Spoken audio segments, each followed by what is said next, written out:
Welcome to Dirty Fanatics United. Falcon Nation, welcome back to Dirty Fanatics United. I am your host here at DFU, followed by my wonderful co-host here, Cody, Robert, Rick, and my guy, a.k.a. Mr. Avis, Philip Sapp is in the building to talk Falcon football. Falcon fans, hit that like button, leave a comment, and be sure to subscribe if you are a diehard Atlanta Falcon football fan. Falcon fans, hit that like button. We have a lot to talk about today. OTA recap with DFU, episode 149, guys. The season is creeping upon us, guys, and it seems like tomorrow could be the start of the NFL season. Falcon fans, we are excited here at DFU. We've done predictions already here on the podcast. My prediction was the Falcons go 11-6, I believe it was, on the season here for the DFU podcast. That was my prediction, guys. Be sure to check that podcast out. The last live episode here in the summary on the library section. Falcon fans, hit that like button. Cody, what's going on, man? It's been a while since we've had any kind of podcast here with DFU, man. Almost 2 weeks, I believe it is. Cody, what's popping, brother? Man, not just working, man. I would say, but keep your fingers crossed, boys. Mercedes-Benz called me the other day, so we might be moving up in the car world. We're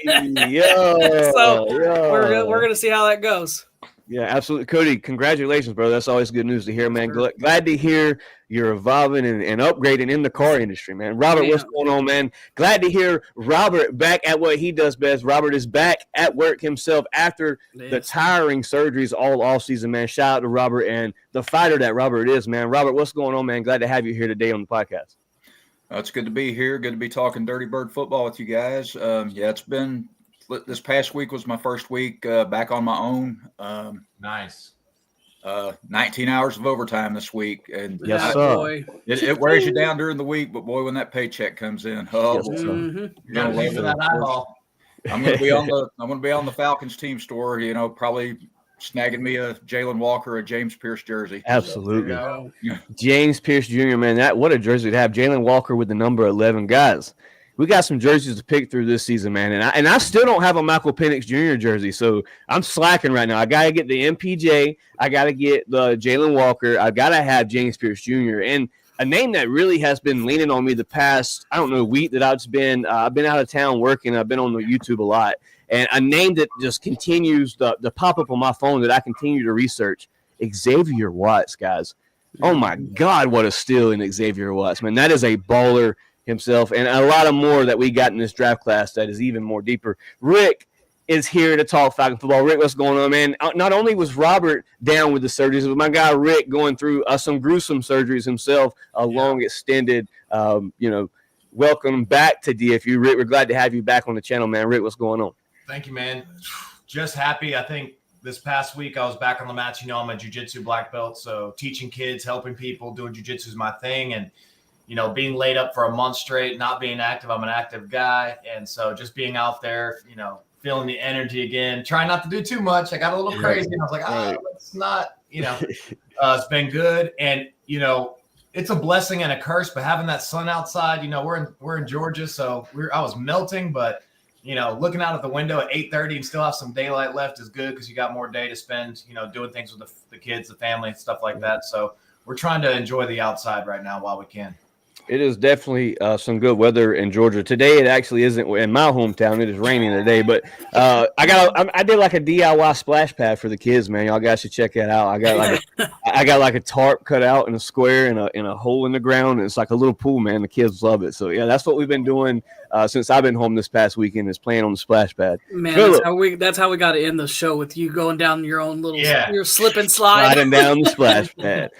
Philip, man, what's going on, brother? Glad to have you on the podcast today. It's been a while since we talked Falcon football, man, and I know you yourself has been diving in on some past Falcon podcasts, Julio, Roddy, the man Harry Douglas himself, Philip, the Legacy podcast. Man, what's going on? Glad to have you here today. We're going to dive in on that subject, guys, and that is Philip's topic for today's show. But, Philip, what's going on, man?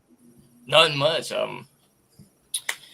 Just like you said, just been evaluating, just looking at other things, just looking at the Twitter world, man, just see what kind of chaos is going to happen today. You never know. So I've been searching the Twitter world as well, and it seems like last year and the years prior, the Falcons produced out a lot more content when it came to like OTA videos. Like it seems like they don't allow a lot of media now to record what goes on at OTAs because you could go on Twitter and you'd find all kinds of passing routes. And I'm sure as training camp ramps up, those things will come more available as the season comes. But guys, we got some reports to talk about this past week. OTAs have been going on since, I believe June the 1st or so here for the Atlanta Falcons. It's now June the 8th. We have a full week to talk about here on the podcast, guys, and we might as well kick it off with OTA injuries. Let's talk about injuries and people that have not reported to Flowery Branch. Maybe not reported, but have not participated in the drills at Flowery Branch. And, guys, some names that have been on this list. It's almost tiresome to see because it's like the same thing every year, the same player. From the top, we'll start with the fact that Kirk Cousins has not been in the building the past 3 to 4 practices. We'll talk about that real quick. Before we do, the injuries that have been bugging me is the fact that Kyle Pitts, injury-related, has not been full participant. Teams have called. The Steelers did call this week about Kyle Pitts. Availability, Falcons still wanting that second-round pick for Kyle Pitts. Another player, Caleb McGarry, has not been participating in the open sessions either. Cordell Hodge, tight end, nickel, Kalanick, inside linebacker, Troy Anderson, and outside linebacker, Braylon Trice were both present but not available. Anderson and Trice are both dealing with injuries but are expected to be ready for the season. Falcon fans, hit that like button if you're just now tuning in. Leave a comment. Hashtag DFU for the chance to win a Work Done jersey here from my guy, Robert, a.k.a. Megabit. Falcon fans, tap in. Philip, coming to you first with it, man. We talk about the injury report, and just to kick it off, let's talk about the Kirk Cousins situation. Kirk Cousins no longer being at the building every day as he once was at the beginning of OTAs. Philip, the Pittsburgh Steelers now have a quarterback. The trade rumors are kind of ramping down very low of a Kirk Cousins trade here as the season progresses, unless now a team loses a quarterback. But, Philip, my question to you is, does it worry you that Kirk Cousins is just salty about – maybe he's not salty, but is Kirk Cousins maybe salty about not having a starting role in the NFL and has to mentor a Michael Penix? Because, Phil, if, God forbid, Penix did go down, that is your quarterback behind Penix. Philip, your thoughts on Kirk Cousins not being in the building? It don't really bother me a whole lot. It is what it is. I mean, it would be nice to be there to grow a little bit, continue to grow a little – relationship with the guys, and have a good, but we don't, we're not in the building. We don't know what's going on, what's said, we don't know. But I mean, as far as him, teaching and helping Penix, I don't think that's a problem to him. I think he just wants to play, but at the same time, he knows he messed up. So it is what it is. Yeah. Maybe he's out, still, who knows? Like, maybe he's, I wouldn't say resting, but maybe he's like rehabbing his body. That's my only guess. That could be the only thing. He did have the hurt arm. He's still coming. He came back early from the Achilles. We don't know what he's dealing with that, but it is what it is to me. I'm not really too worried about it. He's a backup for a reason. So we're gonna see what that leads from there. I mean, imagine a league where Kirk Cousins is a backup. And that's throughout a good the situation. Whole season. Throughout the whole season, you're very right. It is. It's a good situation, but you're not taking it from Penix. 100%. You're not. No Cody, way. That question rotates to you, man. It's a question that's been on every podcast, every single podcast this offseason. Kirk Cousins not in the building for the past 3 to 4 days in Atlanta. Does it worry you, Cody, maybe that your backup quarterback is just not attending practices? I mean, it is early, guys. It is very early. Mandatory OTAs just did start, but Kirk Cousins not in the building. When does mandatory start, Philip? That's very soon, right? I mean, like in the next coming days, I believe. couple weeks or so. We'll Google that here in a second. Cody, your thoughts on the Kirk Cousins not being in the building? That's fine, man. Say Kirk's a veteran. He's older, so sometimes those guys just don't show up, especially when they're voluntary. I mean, from a standpoint of it'd be great to have Kirk in the building because he is the veteran quarterback in that room, and he should probably be there for his young quarterback. I think I would be more worried about it, but you've obviously got Michael Vick showing up, to OTAs.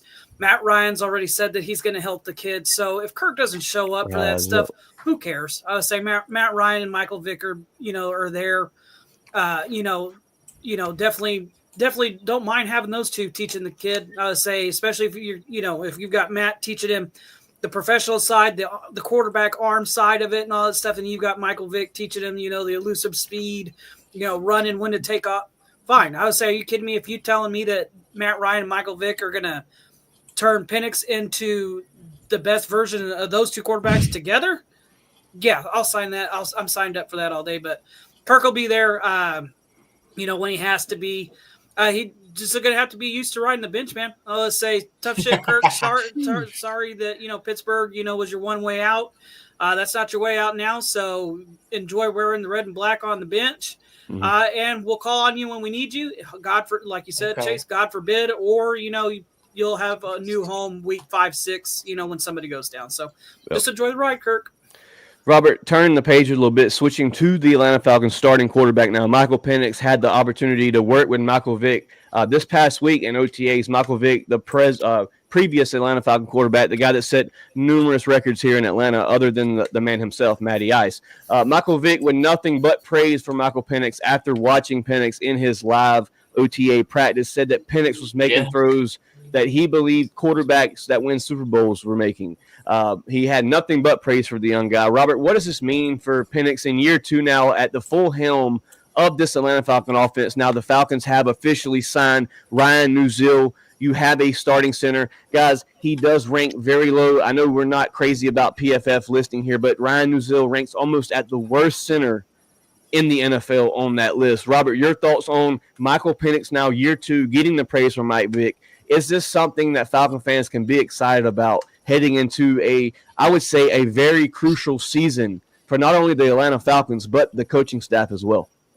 It's definitely something to be excited about, mainly because of the fact, that Mike is he is an icon in the city. And this is going to be Penix's first training camp where, he has the reins. He's not looking over his shoulder, bar an injury, of course. But, just any positive feedback from Mike, it's going to boost the kid's confidence. Yep. And that's going to be something that the fan base can rally around, the city can rally around. Nothing but good can come from this. I think that Penix is going to benefit from it. I think he's going to benefit from working with Matt Ryan as well. And, Kirk being the veteran, that's fine and all. But, these younger kids like Easton Stick, they can learn from Matt. They can learn from Mike. This is a win-win situation for the most important position on the field. Robert, a thing that Falcon fans continue to forget, a Falcon fan, as I'm speaking to myself right now, Matt Ryan's working with Penix. Yeah. Does Kirk Cousins really need to even be in the building? We have a vet working with a young quarterback. That's why it doesn't matter, bro. So go ahead. Any veteran presence, any veteran leadership that can help Penix grow. I mean, whether it be from Kirk or from Matt Ryan or from Michael Vick, and I don't know what Kirk's feelings are on the matter right now. Who cares? Some people are thinking maybe he is, feeling salty about losing the job to Penix, but sure damn fault. Kirk's a professional. I think he will work with Penix any way he can. We spent a first-round pick on this kid last year. I mean, we need to build him up. He is our future. He's got all the physical attributes to be a leader, to be a superstar in this league. And, why wouldn't, our previous quarterbacks, want to help this franchise succeed and help this young man succeed in the most important position? Absolutely. Falcon fans, hit that like button if you're just now tuning in. Be sure to subscribe. We are on the road to 1K, and we cannot do it without you. Shout out to all the viewers right now on YouTube. Shout out to Zay. I don't want to slaughter this name, so I'm going to say Zay. Zay says Tuesday is when mandatory OTAs begin. Tuesday. Georgia, Texas boy with it said, what happening in DFU and Falcons family? The new era is here. the Atlanta Falcons will rise in 2025. Shout out to Georgia, Texas boy. Glad to have you here on the live podcast. Falcon fans, hit that share button as well. Rick, the question rotates to you. Enough with the Kirk Cousins debacle in Atlanta. Michael Penix Jr., year 2, finally have the signing at center with Ryan Neuzil. What does that chemistry look like here, year 2 for Michael Penix, man? How does this play out for Atlanta? I'm very confident in Michael Penix from what I saw. I think the thing I saw in him last year that I was looking for was his poise and how he took command of the field. And when plays started to break down, his body language showed a lot of confidence. And I think he has the arm strength to kind of make up for some of his decision-making that maybe is not quite there yet because it's new into the system. But also let's consider, too, that, the offense was teaching a watered-down version of the offense to fit Kirk Cousins' needs. So Michael Penix was getting that same offense. So really in the last 3 to 4 weeks did they start to open up. So really this is year 1 of his offense. Last year was probably learning how to be a professional, how to help your team, how to be a leader, all the snaps and getting your body right. Because, they talk about how OTAs is the hardest part. If you watch the Julio and Roddy podcast, they talked about OTAs is the worst part of football. Yep. And so now he's going to get to go through that a second time being the leader. I got a lot of confidence. In my personal opinion, if Penix does not put up a Jaden Daniels type year, it's a failure. I don't see why he couldn't. He has all the offensive. I think his offensive weapons are actually better. His offensive line is better. The defense is probably a wash between Washington and us. Head coaching is probably a wash too because I like DQ. So I expect big things from those guys. As far as the other guys, the only reason I want Kurt in the building is to have pressure on Michael Penix. Now, I know he'll never replace him, but the other 2 guys definitely don't have a chance. They have a 0% chance. Right. So just having a Kirk type presence next to him, making those elite throws and him seeing that, I think that adds something to it. Yep. And then Mike and Vic and Matt Ryan, if they can come to combination, I like Mike Vick, don't get me wrong, but I think the best thing that came from Mike Vick was Matt Ryan. I know a lot of people are going to be mad about that, but I remember being a Falcons fan and actually watching Mike Vick, and it wasn't all glory. So, I think the hype sometimes – I love what he brought to the team and the notoriety and all of that stuff, but the quarterback play wasn't nothing compared to what I saw for the past 15 years from Matt Ryan. Rick, we got to tell the editor, clip that. Clip that one segment right there because that's going to have TikTok talking. We got to clip that one. and, man, that's just me being real. I took the rose glasses off, man, and I saw Mike Vick. Every time I watched the game, I was like, all right, let's go, Mike. No, Mike, no. Oh, yes, okay, yes. Yeah. That's just a hard life to live, brother. But it was either a touchdown or a fumble. but Rick's right. Rick's 100% right. There's a difference between being exciting and being good. Yeah. And I'm not saying Mike Vick wasn't good because he was decent at times, but there's a difference between excitement and good. Mike Vick was a combination of he was good sometimes, but he was always exciting. Right. So Rick's 100% right. Even give me at Matt our worst, Ryan. Even at our worst, I cannot remember a season when Matt Ryan was quarterback where I didn't say we can win this game. Right. Like we can win every single game because I knew he was going to deliver and he was going to execute the plays and he wasn't going to do anything dumb. Mm-hmm. And the problem the Falcons have had over the past 20 plus years that I've been a fan is some player does something dumb. Mm-hmm. Taquan Graham. Shit. Exactly like Not the fumble. You guys watch the Legacy podcast? The Legacy podcast, Julio alluded to that. He said it wasn't DQ. It was the vet players making dumb mistakes. Yep. And Kirk, what's his name? Ben Kirk came back and said that same thing. He's like, yeah, it wasn't coaching. It was the high-level vet players making boneheaded plays over and over again. Yep.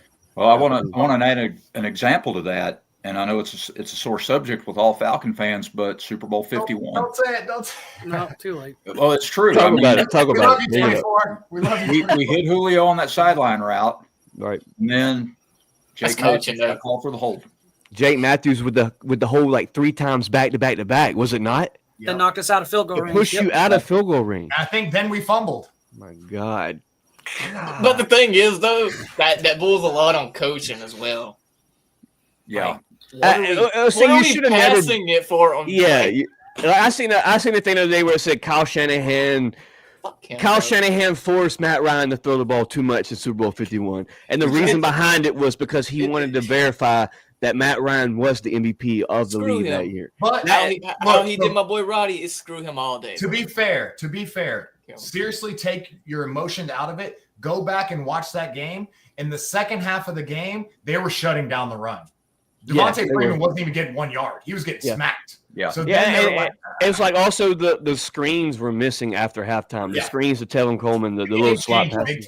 Well, but even though they had kind of, to Rick's point, they were kind of shutting down the run, but you also turned the Falcons one-dimensional when all you do. I mean, it sucks that, but you can't give up on the run, even when it's not working. Because then unfortunately, on the other side, you've got this is going to taste terrible coming out of my mouth. You've got arguably the best quarterback to ever play football on the opposite side, and arguably the best coach to ever coach football on the other side. You can't turn a team one-dimensional because, I mean, you can't. They're already trying to take away, your run game, and they're doing a great job of it.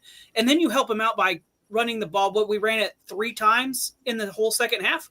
3 or 4. 3 or 4. Julio had I mean, 4 it targets was the awesome. entire game too. By the way. Yeah. So Julio alluded to that. He said, crazy. He said 1, they went to the run a little too early. Not that they shouldn't, but they went to it too early. Mm-hmm. And 2, we didn't go to our number 1 playmaker. Look, if we can't make anything, throw a slant to Julio Jones. He'll figure it out.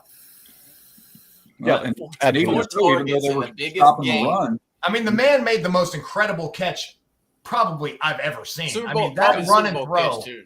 And for the record, let me talk about that throw real quick. Yep. Julio was sick. Don't get me wrong. Yep. But watch Matt Ryan. And the way it he was placed that ball. ball The on the placement. run, dude. Oh my god. That is, Yeah. to me, that is the best That's the best catch in catch. Super Bowl history that doesn't matter. And that Yeah, you're absolutely right.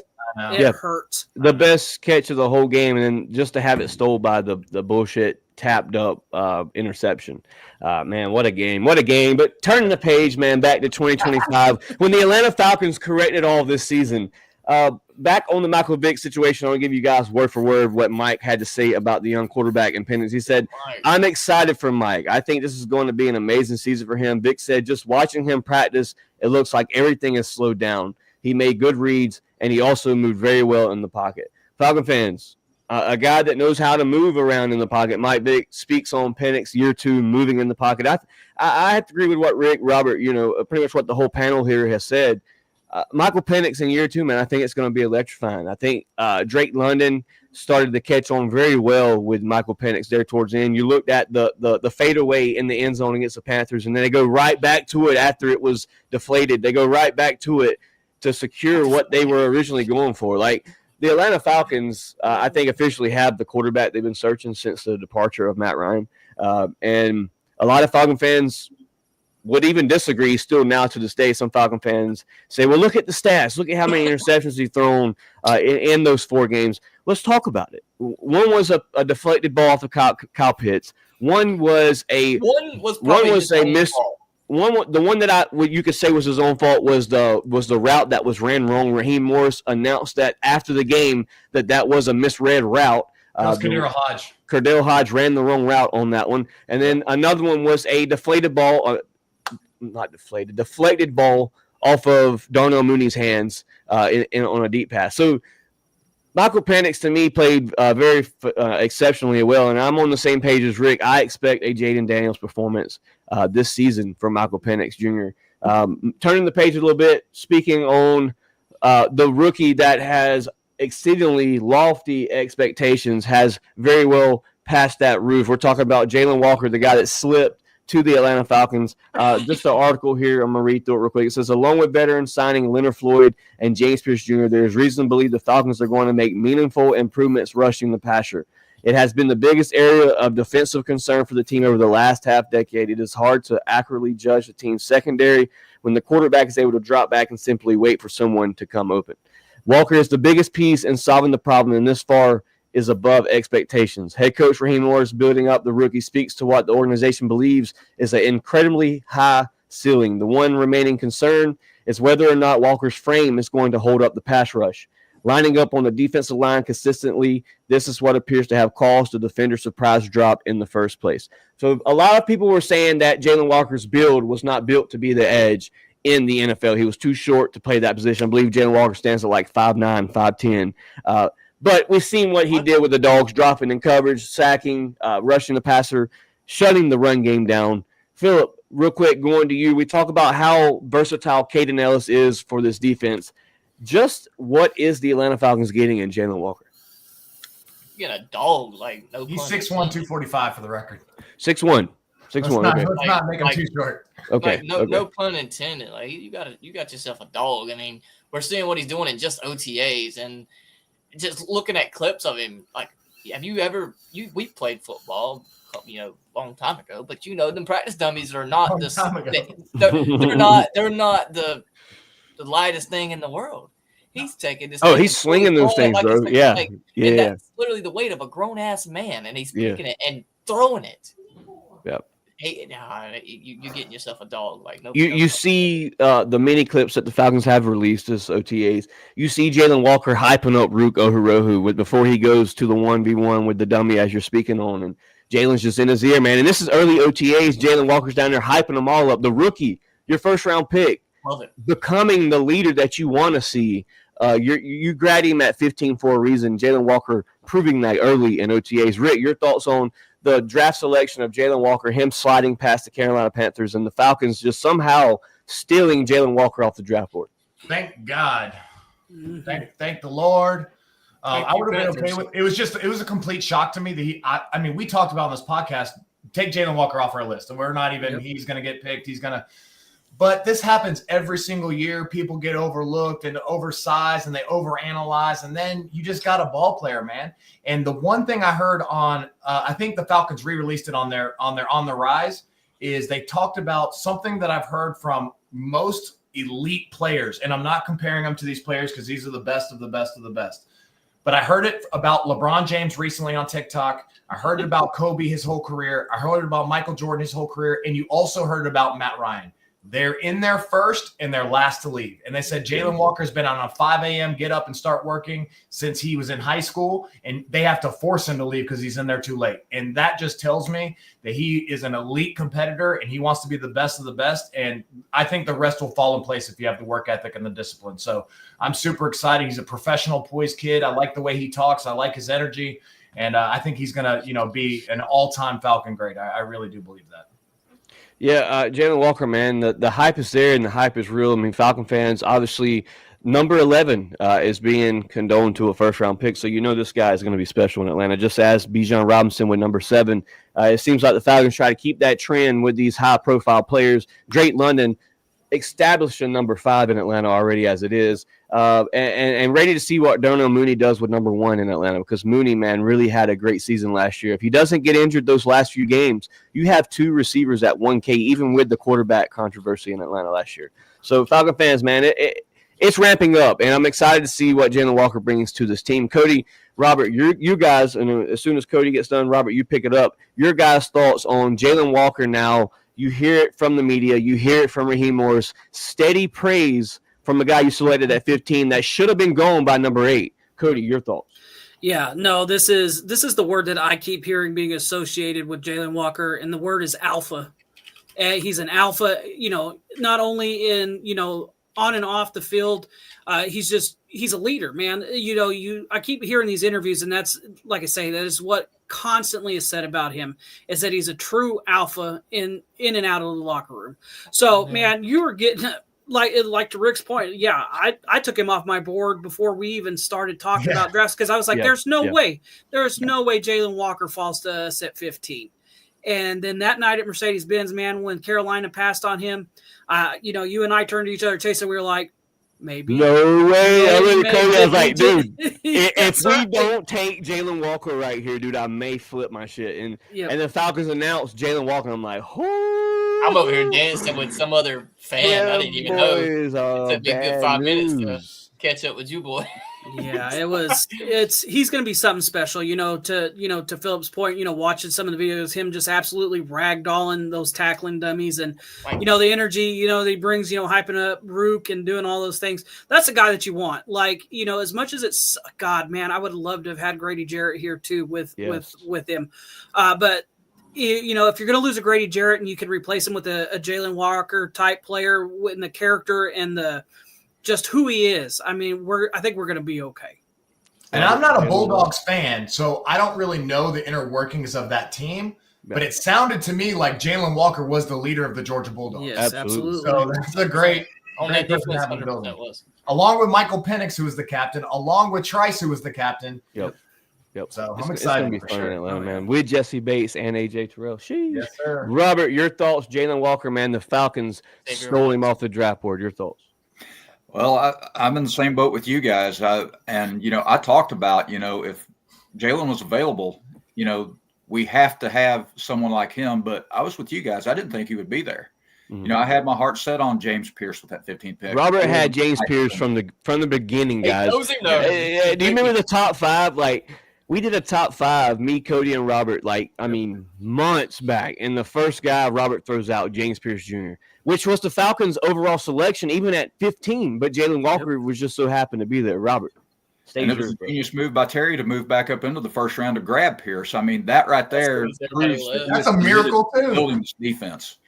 But as far as Jalen's concerned, a lot of the media were, complaining that, he's too small and all this. Well, the SEC, especially the top tier teams, the Georgias, the Alabamas, those are the most pro-ready players that are coming through the most pro-ready programs. Yep. This kid is going to be something special. Kirby Smart has built him up, has taught him well. He is bringing that Kirby Smart standard to Mercedes-Benz. That is exactly what we've needed on this defense for a long time. I am super excited about seeing these kids take the field, see what they can bring. May not happen right away, but the pieces are in place for us to finally put these last few years behind us since, the big meltdown.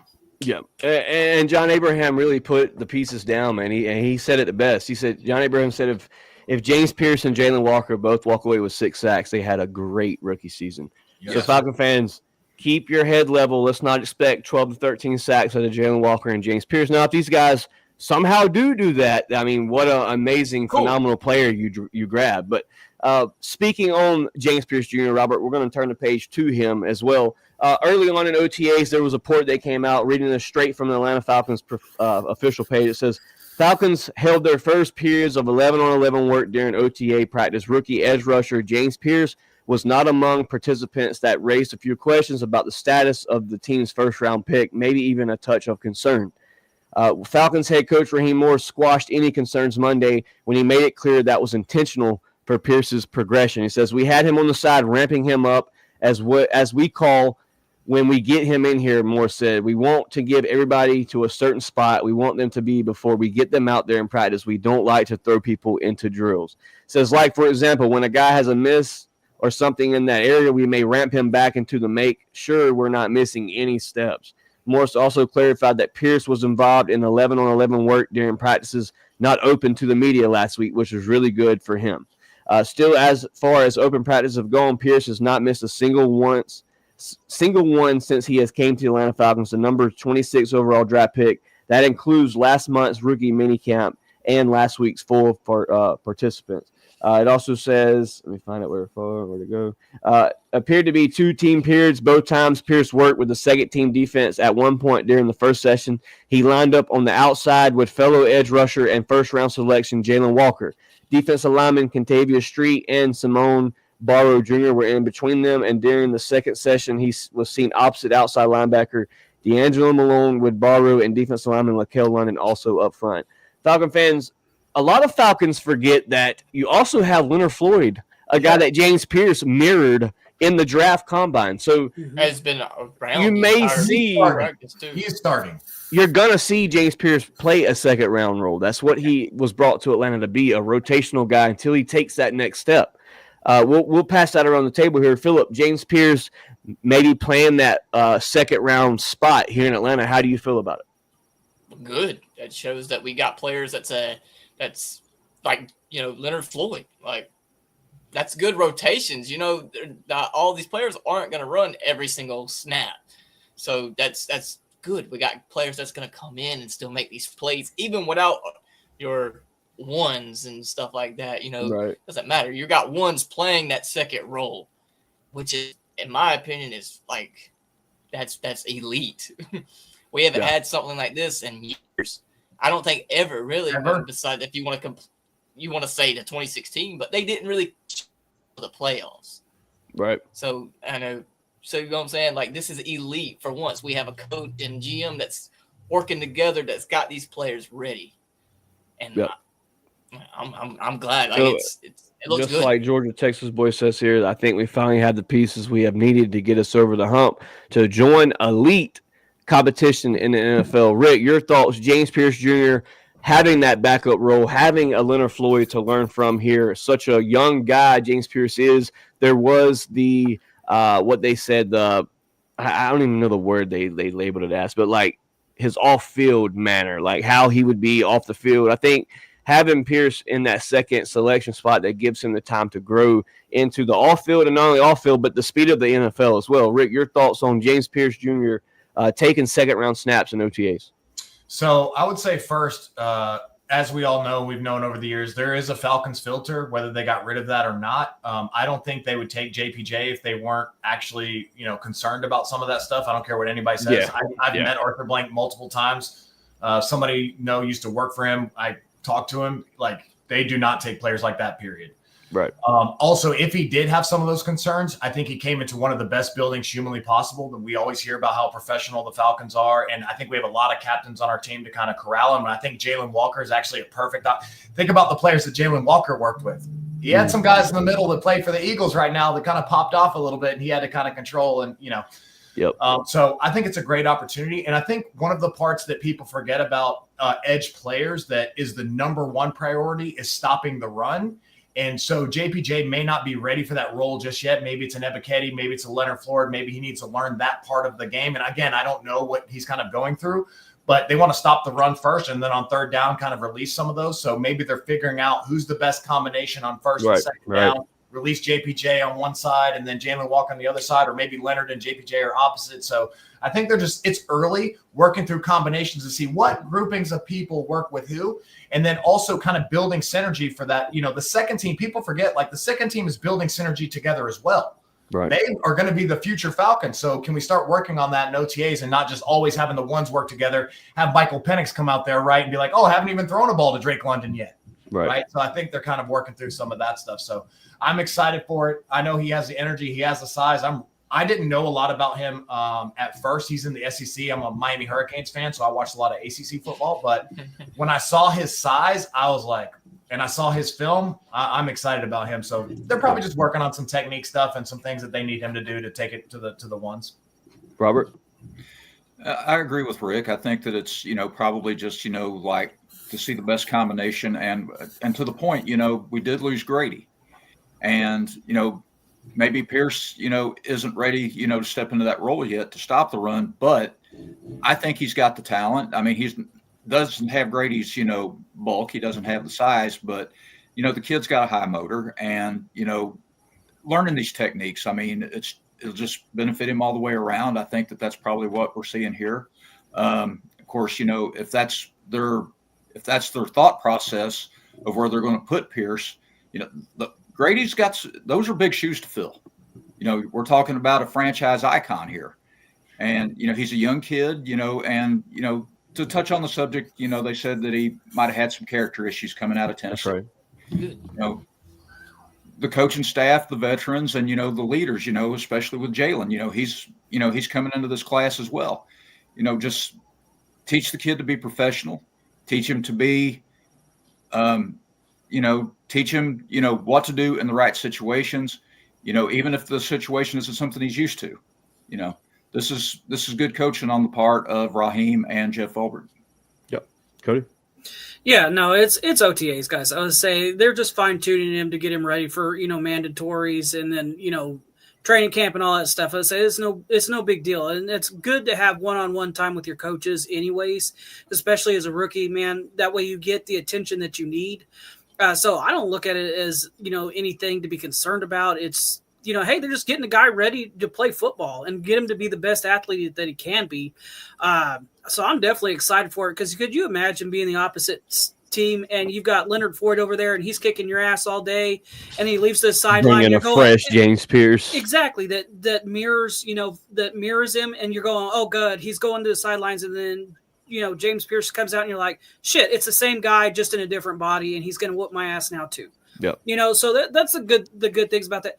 And, you know, as far as like the character issues, man, I preach on this. I know, you know, other teams hate people that, you know, or people are always like, well, character issues are a bad thing.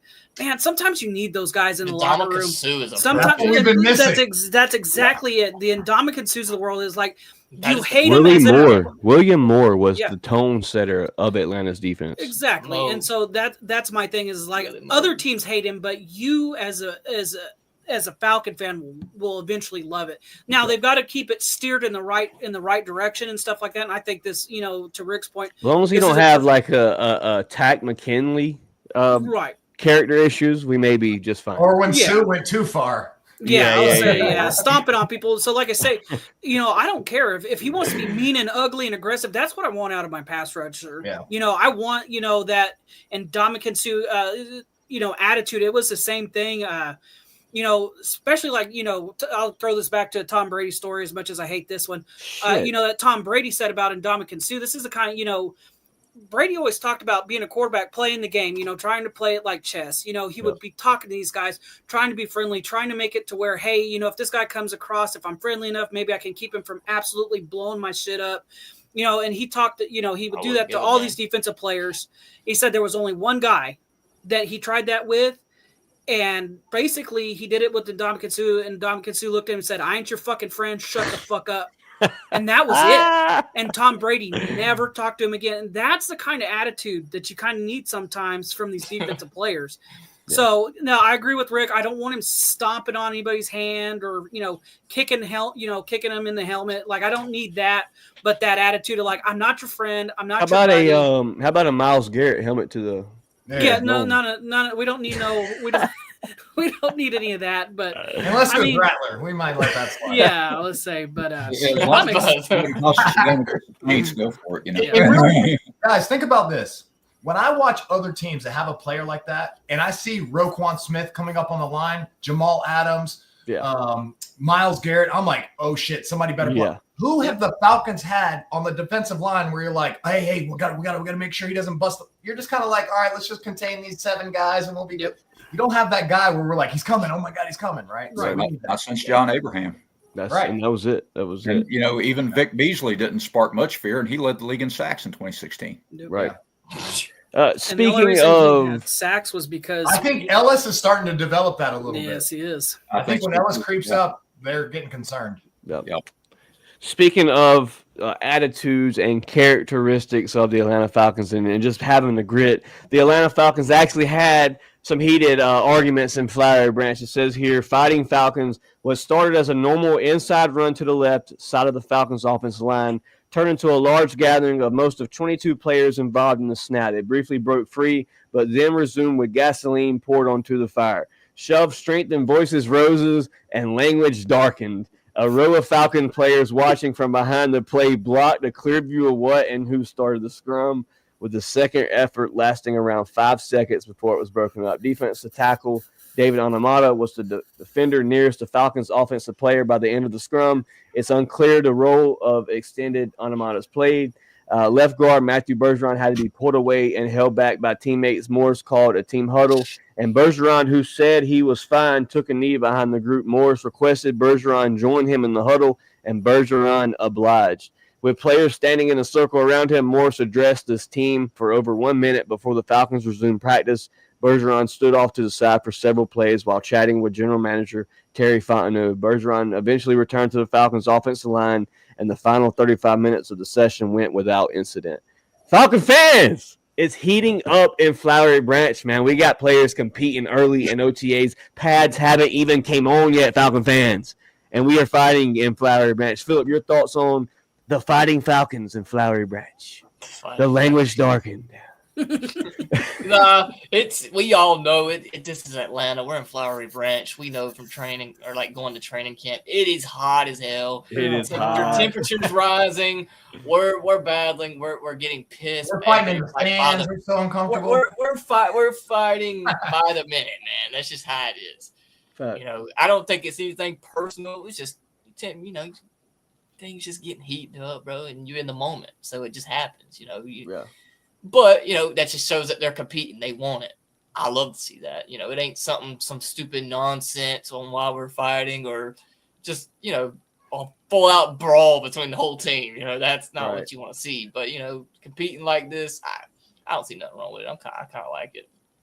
I love to see it because maybe Anamata is bringing that Dirty Saints characteristic over to this defense. I mean, I hate to say it, but guys, we must stand on it. Other than last season, the years prior, the Saints have had decent defenses, and Anamata was a big part of that defense when they were in the top 10, 15 section. So Anamata bringing the grit to the D-line. I'd love to see it. Matthew Bergeron bringing the grit to the O-line. Bergeron being an outstanding player since we've traded in and grabbed Matthew Bergeron. So very excited to see what happens there with Bergeron and this new Atlanta Falcons offense. Rick, the question goes to you, brother. What do you think about the scrabble up over in Flowery Branch? I think it's standard D-line, O-line play. I played O-line when I was in high school, and you weren't thinking about the team. You were thinking about winning your rep individually with the guy in front of you.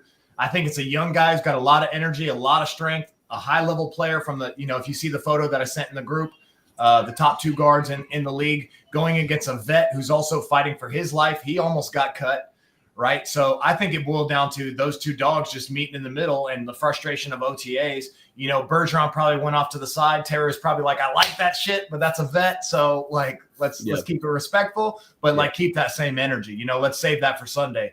But again, don't know who caused it, who didn't. Doesn't even really matter to me. I don't care about drama. They probably dapped it up. Their boys are working together and back to the goal at hand. Yep, absolutely. Cody, the question rotates you. Before we get to you, Cody, shout out to Dalton Man in the living room. Hey, Bubba. Cody, your thoughts on the Scrabble in Flowery Branch, man. The as Philip stated, as I stated, and Rick as well, it's kind of nice to see, man. You haven't, the last few OTAs, not even like training camp that we have attended, there was no real hype until the Falcons selected, Michael Penix, and then we were not even allowed to attend Flowery Branch. So now this is the first season you get back into it, and you hear about the battling already, and when training camp rolls around, that's when the battles really heat up. That's when the competition really shows who's making that roster and who's not going to make that roster. Cody, your thoughts on the Scrabble in Flowery Branch? No, man, you absolutely gotta love that stuff. I would say because what that shows is that these guys care and they've got passion for what they're doing. I would say, man, to Rick's point, I remember getting into fights in 2-a-days and stuff like that. But that just meant that you cared, man, and that you were pushing yourself and your teammates to be better than what you could be. I would say it's not that you don't want your guys to get along, and again to Rick's point, I'm sure that your dogs, and that's the guy that's in front of you at that point in time. Let's say, I'm sure that they dapped up and they're good and they're cool, but man, that Georgia heat will do something to you. I'm one of the most laid back people on the planet, but I get out in that Georgia heat and you cut me off in traffic and I'm hot after walking to the car. I'll yell at you. I'll scream at I'll say it. Georgia might give you the middle finger. I'll give you that Georgia heat will get you out of character, man. Let's say it's humidity. Real. Yes, sir. I would say, but no, I'm not concerned about it. You want to see these guys fighting a little bit, as long as nobody's getting hurt or going, over the top, swinging helmets or anything like that. You're good. I would say you definitely want to see that, especially out of your offensive line and your defensive line. Those guys, you want to really see them bring that attitude of, hey, I'm going to win the day. I'm going to win this battle. I'm going to win the next one. So it's good. It's good. I love it. Robert, that question rotates to you, brother. The Atlanta Falcons, the Scrabble and Flowery Branch, your thoughts on the whole perspective? I love it. I think it's great because games are won in the trenches, and you want brawlers on both sides of the ball in those trenches. And, I'm proud of Bergeron. It kind of reminds me, you remember a guy we had on the offensive line a few years ago by the name of Harvey Dahl? Yeah. Yes, sir. That guy, now he had an attitude, and, he was a scrapper. And that's what I like to see. And, to all you guys' points, we've all been there. You in the hallways of school, you're best friends with this guy, but on that field during the summer, competing during that heat, frustrations are going to mount. And it's an emotional game. And if you're going to bring that type of attitude, hey, that's what football is all about, man. And yeah, I love it. Absolutely. Falcon fans. And like I said, Anyamata, he brought the attitude as well. Yep. We need that, especially on that defensive side of the ball right now. I want to screen share real quick the video of Penix is a short that I found. Give me 1 second. All right. Screen share. Real quick while I'm trying to get this pulled up, guys. Cody, the question goes to you, and I'll rotate it around the table.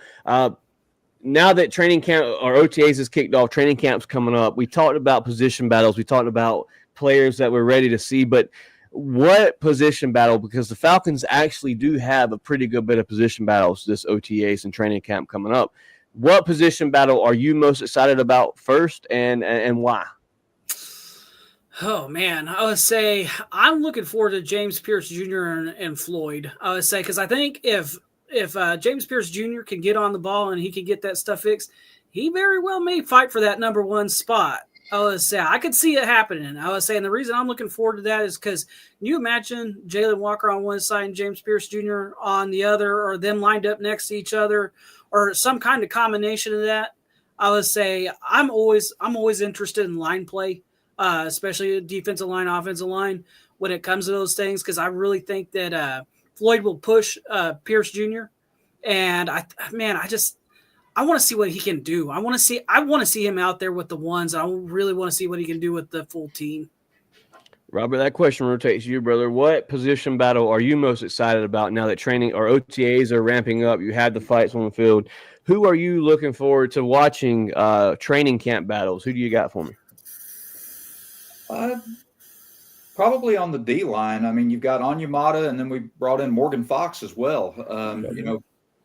One of these guys are going to have to take a huge step in filling Grady's shoes. Mm-hmm.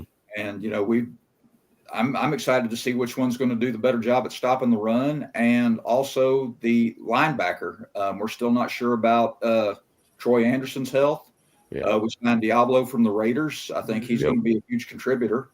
And I'm not ready to give up on Troy Anderson just yet. I think a lot of his issues has been injuries. If he can stay healthy, I think that he can still contribute.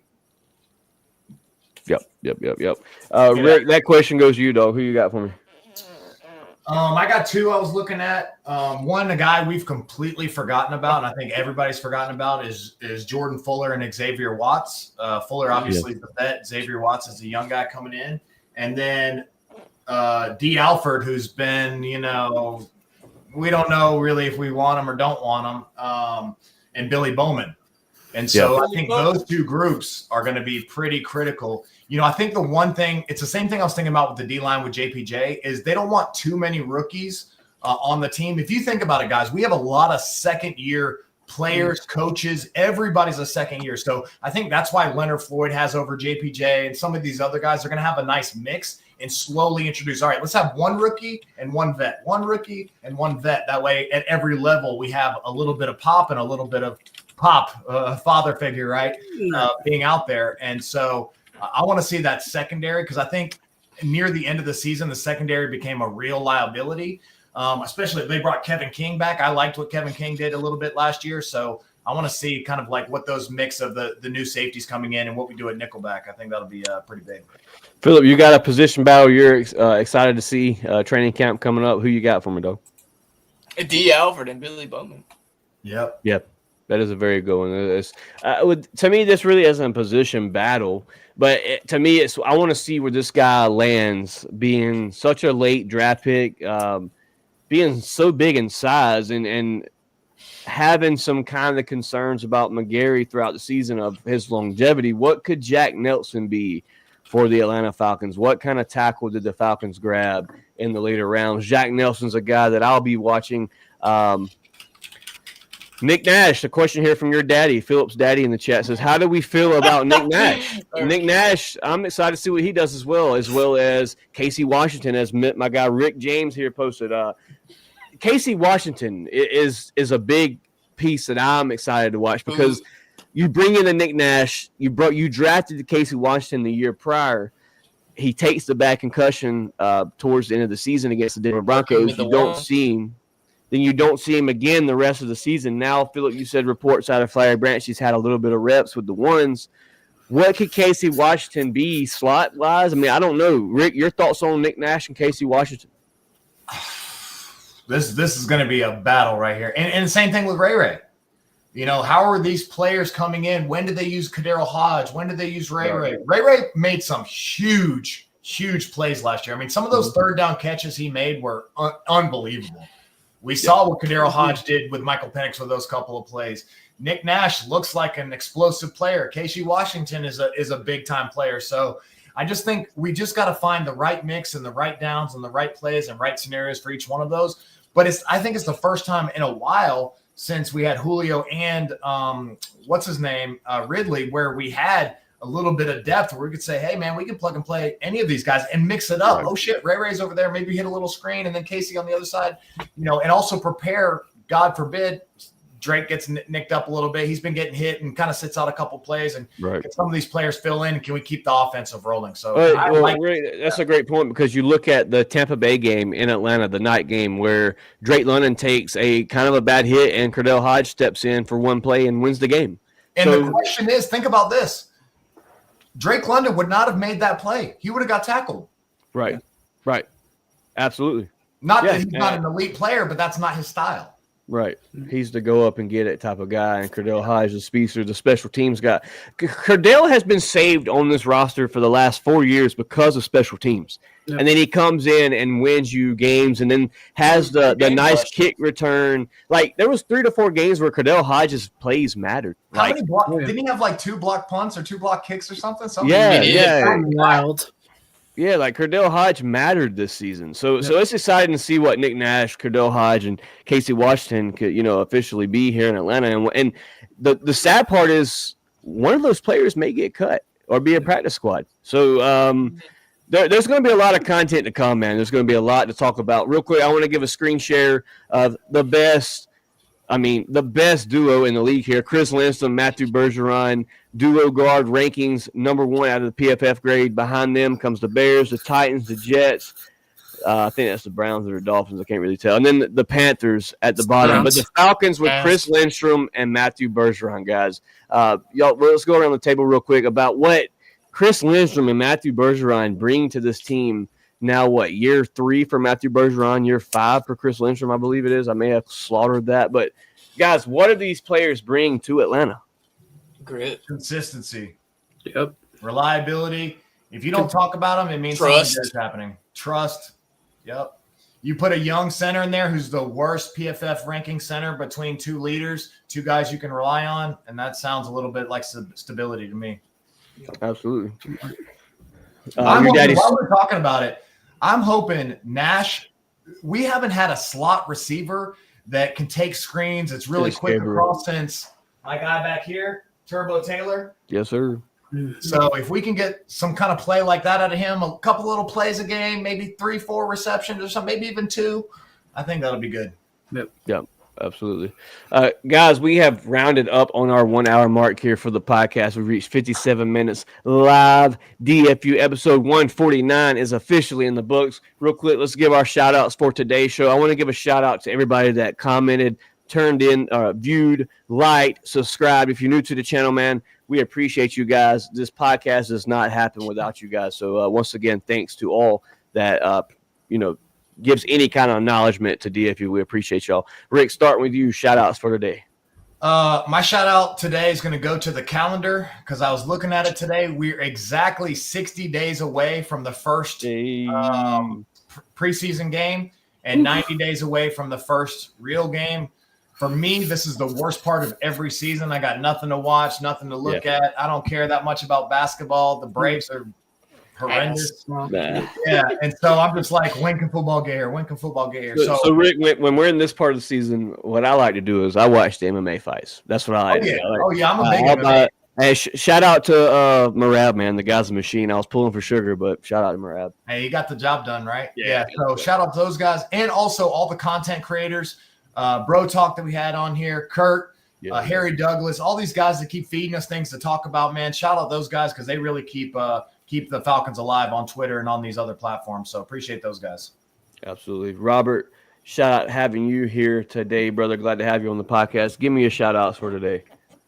Well, shout out to the good Lord above for seeing not only myself, but seeing Rick through some pretty dark times here recently, health-wise. It's good to be up and running again. Shout out to you guys for letting me be a part of this. It's the best podcast in the world, and it means a lot to me to be here. Shout out to our viewers and our subscribers. Without you guys, it isn't possible. We do this for you. Shout out to the Falcons themselves. You know, they're the inspiration for all this. And, you know, I mean, we've all been fans for a long time, and, you know, just the team is important to us, and without them, you know, nothing's possible. And of course, as always, you know, shout out to my family, Brianna, Peyton, Zach, Christy. I love y'all. And as always, rise up. Rise up. Cody, shout outs for today's show, brother. Man, I would say I'm going to tell you guys this, and bear with me. I would say if you're looking for something to watch, Love is Blind on Netflix. Argentina, Europe, I don't know, mom, brother. No, I'm just kidding. I would say my wife watches it, and I'll sit in there, you know, on my phone, you know, reading about the Falcons or whatever. Man, you want to talk about some serious drama about people who have known each other for like 10 days? Holy shit. For 10 days. I would say you want to see some grown men crying about a chick that he's known for 10 whole days? That's some funny shit. Through an invisible wall. That's exactly it. Through a wall, man. I would say it is wild. Man. But no, let's say shout out to you guys coming out talking Dirty Bird football. Gotta love it. To you know, like Rick said, man, this is the worst part of the year. This is where it feels like football is eternity away because we're getting a little taste of it. Yeah. And they're teasing you with it a little bit, and it's just like you can feel it getting here, and it's just still not here yet. And it's just like, man, but once training camp gets here, we're hitting the ground running, boys. I cannot wait. But shout out to the people, you know, that got up on a Sunday or that are up on a Sunday watching us in the middle of the day. Shout out to you guys for being here on a Sunday in the middle of the day.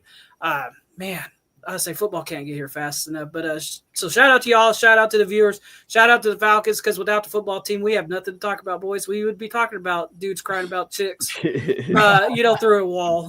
But other than that, guys, rise up. Rise up, Cody. Always a pleasure to have you boys on the podcast. Philip, shout outs for today, brother.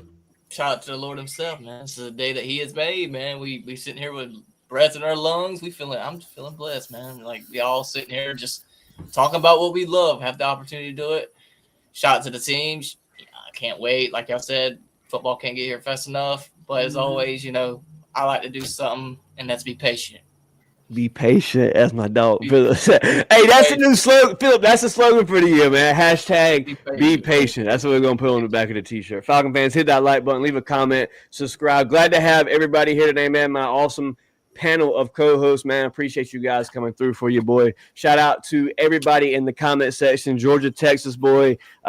The names, if I forget them, man, I miss them. Your daddy's in the chat with it. Where we at? Zay in the chat with it. Shout everybody that's in the chat with it, man. We appreciate you guys for coming through and keeping the podcast rolling, man. Shout out to the wife and the kids in the living room watching the podcast. Shout out to the good Lord above, man. And shout out to the Dirty Birds, because we're going to make some noise this year, boys. NFC South champs. Book it now. Save your money, because we in the postseason, baby. It's your boy Chase, Philip, Robert, Rick, and Cody with DFU. We out of here, man. A-Town down. Right.